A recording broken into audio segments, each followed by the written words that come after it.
You've probably heard that magnesium glycinate can help you fall into deeper sleep, calm frayed nerves, ease leg cramps, and keep your heart on an even keel. All of that is true.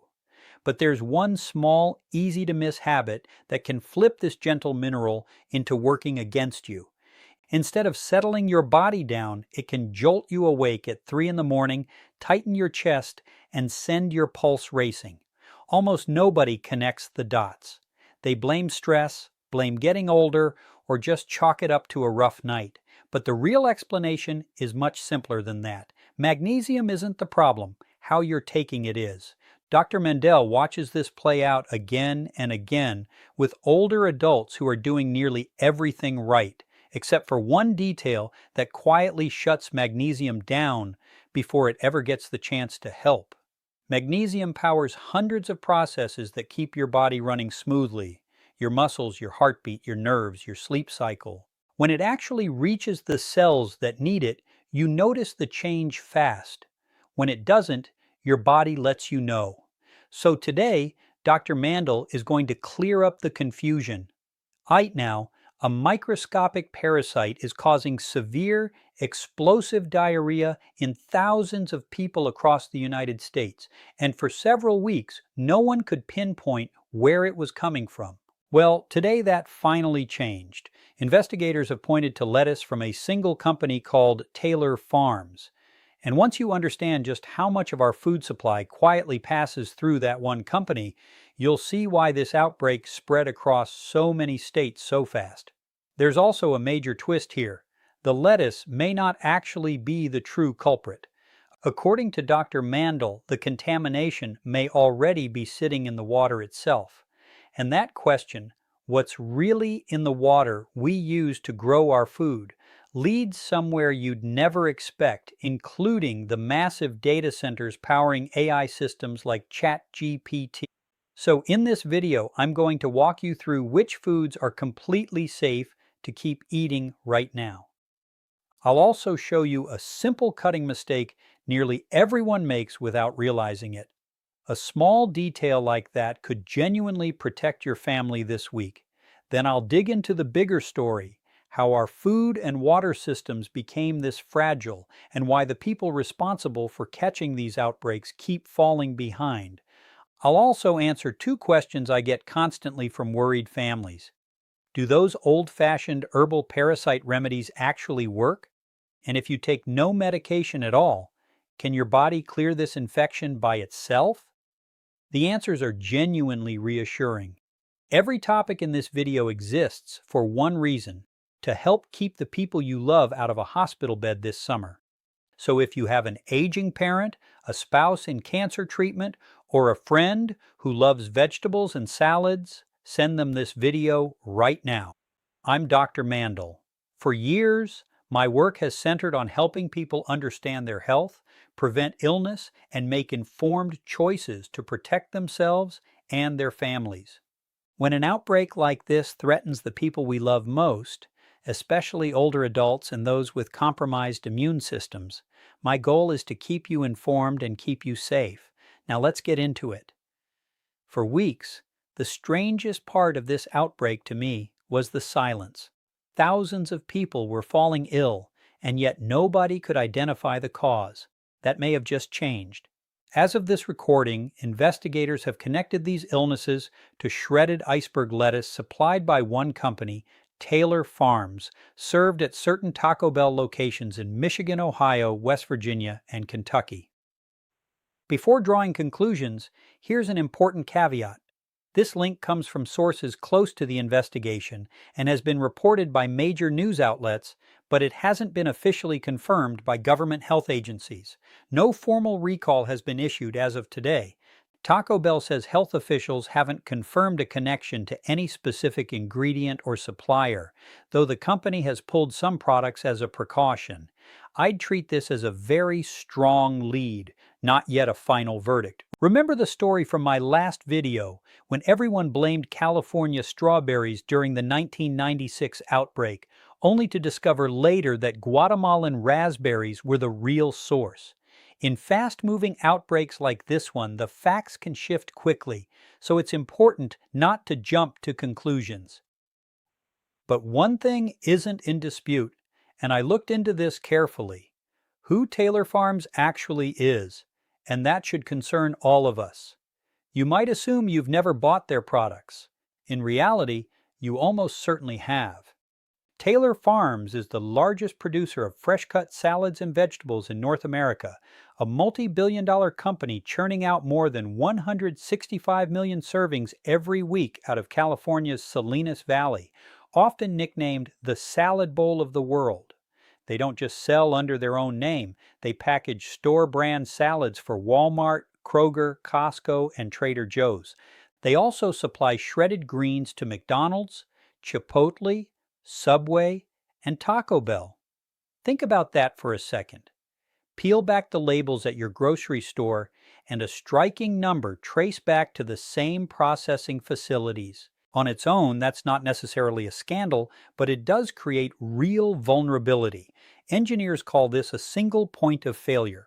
When one supplier feeds dozens of brands, a single contaminated batch doesn't just hit one restaurant, it can spread illness across 30 states before anyone even realizes the cases are connected, because the sick people ate at completely different places. So how did one company get this dominant? Simple: by buying up the competition. Taylor Farms acquired Earthbound Farm, one of the largest organic salad producers. It bought the company behind the Eat Smart brand. It picked up salad processing plants in Germany and leafy green suppliers in the UK. A once competitive market has narrowed down to a handful of major players: Taylor Farms, Dole, and Fresh Express, who now dominate the salad aisle. Economists call this an oligopoly.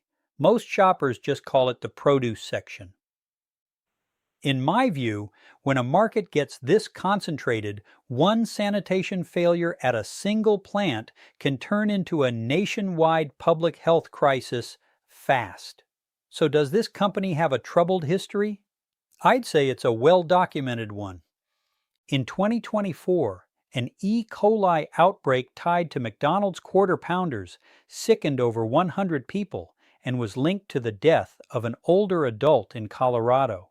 Investigators traced the contaminated onions back to a Taylor Farms facility, and a follow-up FDA inspection documented serious failures in sanitation monitoring and follow-through.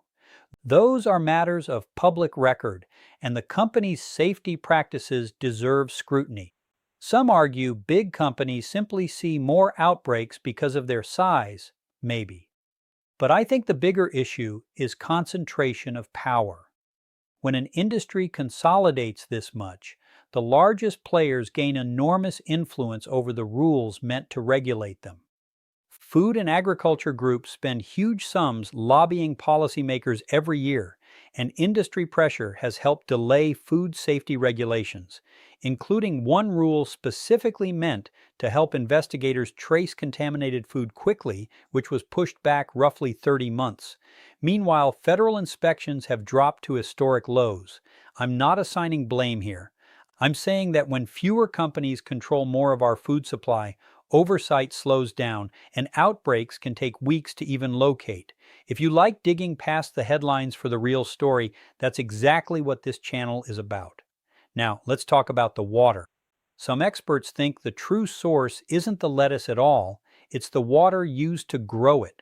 In my last video, I mentioned a food scientist who noticed cases clustering heavily around the Lake Erie region, especially Michigan and Ohio, a pattern suggesting this might be more waterborne than foodborne.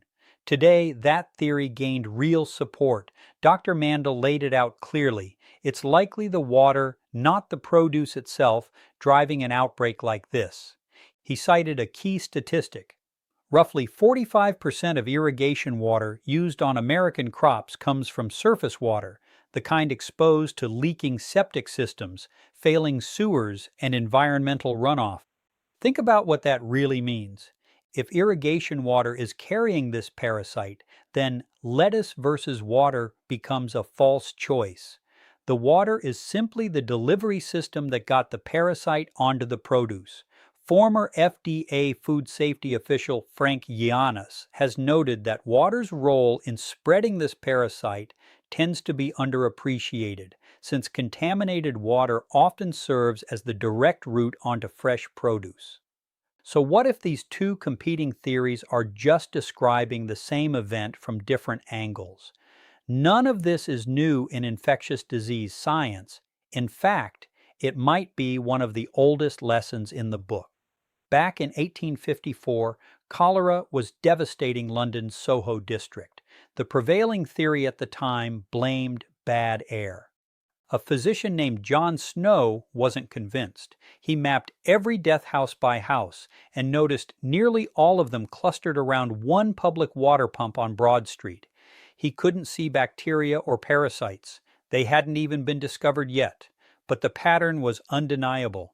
He convinced local officials to remove the pump handle, cutting off access to the contaminated water, and the outbreak collapsed soon after.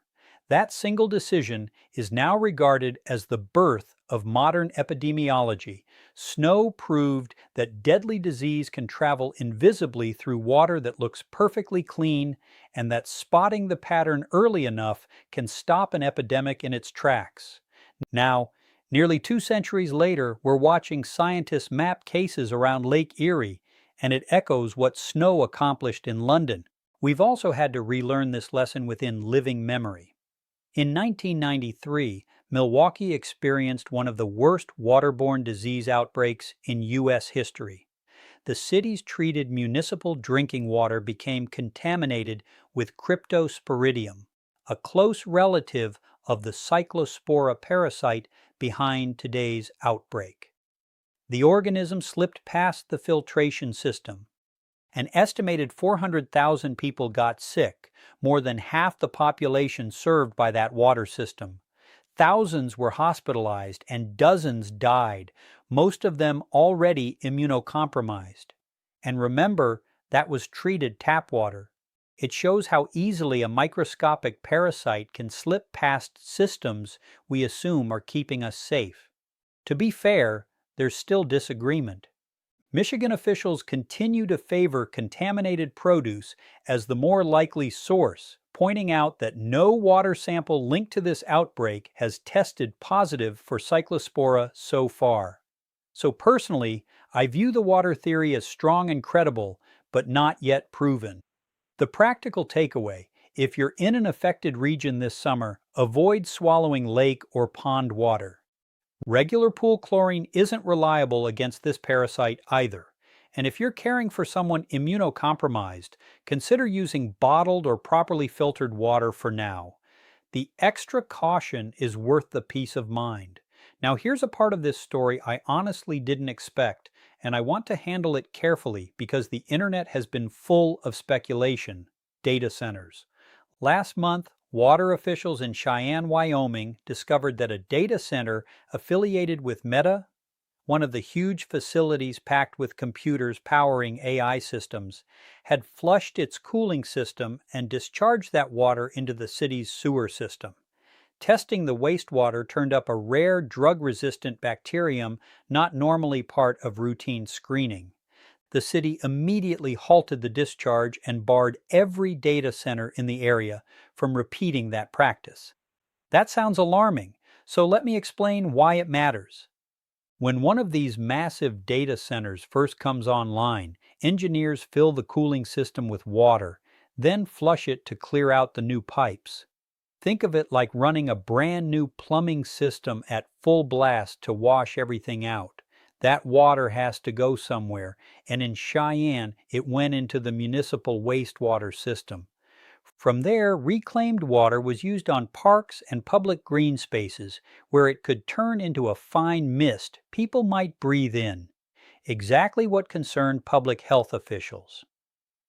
One critical distinction: the organism found in Wyoming was a bacterium, not the Cyclospora parasite behind this outbreak. And to be completely clear, there is currently no evidence tying that data center, or any data center, to the illnesses discussed in this video. So why bring it up? because it illustrates a bigger issue. If the water theory holds up, it shows just how little we actually know about everything flowing through our shared water systems. The agencies meant to monitor them are struggling to keep pace. Officials admitted the Wyoming bacterium wasn't something they routinely screen for. Meanwhile, new data centers keep going up across the country at a breakneck pace, consuming huge volumes of water for cooling, while the regulations meant to track their environmental footprint lag behind. When our monitoring falls behind what's actually entering the water supply, blind spots appear, and blind spots are exactly where outbreaks emerge and public health risks go unnoticed. That's the real takeaway here. Not that an AI data center is causing diarrhea, but that nobody is fully monitoring the water we all depend on daily. Share this with anyone who doesn't realize large data center operations can carry public health implications worth paying attention to. Now, enough theory, let's protect your family. I covered the core safety rules in my last 2 videos, so I'll keep this brief. Heat is your best defense. Cooking food to roughly 158 degrees Fahrenheit destroys this parasite. Washing produce, rinsing with chlorine, soaking in vinegar, or freezing does not reliably kill Cyclospora. Here's a practical point almost nobody in the media mentions. Which foods can you keep eating with confidence? Anything cooked thoroughly is safe, and so is anything you peel before eating: bananas, oranges, avocados, melons. Even if the parasite clings to the outer surface, you're discarding that part. Commercially frozen fruits and vegetables haven't been linked to Cyclospora outbreaks so far, and the same goes for cooked foods and peeled fruit. So while this outbreak understandably makes people nervous, you can still safely enjoy most of your usual diet. There's also one simple kitchen habit almost nobody talks about, and it matters a lot. Scrub the outside before you cut it. Picture a cantaloupe. Slice through an unwashed rind, and if the parasite is on that surface, your knife can carry it straight from the outside into the fruit you're about to eat. In that case, the peel doesn't protect you because the knife has already moved the contamination inward. So the rule is, before cutting melons, cucumbers, squash, or anything with a firm outer skin, scrub the surface thoroughly under running water first, then cut. That one step closes off a contamination pathway most people never realize exists. I also want to relieve caregivers of some unnecessary worry. This parasite infects only humans. It can't live in cattle, chickens, pigs, or fish. That means 2 things. First, meat isn't the source here. Cyclospora is tied to produce and water, not beef, chicken, pork, or seafood. Keep cooking meat properly for the usual reasons, but you don't need to fear a cooked steak or chicken breast the way you'd worry about an unwashed salad. Second, this should reassure pet owners. Your dog can't catch it, your cat can't catch it, and neither can pass it to you. Infected people also can't pass it to their pets. In a household already dealing with stress, removing fears like that is a real relief. Now, let's tackle another set of questions many of you keep sending. I genuinely enjoy reading them. In my last video, I discussed berberine and the work of Nobel Prize-winning scientist Tu Youyou, whose research on sweet wormwood reshaped modern medicine. Many of you followed up with a deeper question. Why have ancient cultures relied on herbs to fight parasites for millennia, and do any of those traditional remedies actually hold up scientifically? I think that deserves its own discussion, so I dug into it. I've already covered current prescription treatments for this infection in earlier videos, so this section is purely for the curious, and it may help those who can't take standard medications due to allergies or other medical reasons and want to explore every avenue. Let me be clear up front. There are currently no human clinical trials showing any herbal remedy successfully treats Cyclospora. What follows is history, biology, and scientific reasoning. Not a treatment recommendation. With that said, it's a fascinating story. For thousands of years, both traditional Chinese medicine and Ayurvedic medicine in India built entire systems around treating parasitic disease. In Ayurveda, parasitic illness fell under a category called krimi, with Vidanga, often paired with neem, sometimes called the village pharmacy, as a classic treatment. Traditional Chinese medicine often turned to wormwood, garlic, and areca nut for parasitic infections. Why would cultures separated by thousands of miles, often with no contact, land on such similar ideas? It's one of the most fascinating parts of history. Plants can't run from the insects, worms, or parasites attacking them, so over millions of years they evolved their own chemical defenses, bitter, pungent, or mildly toxic compounds meant to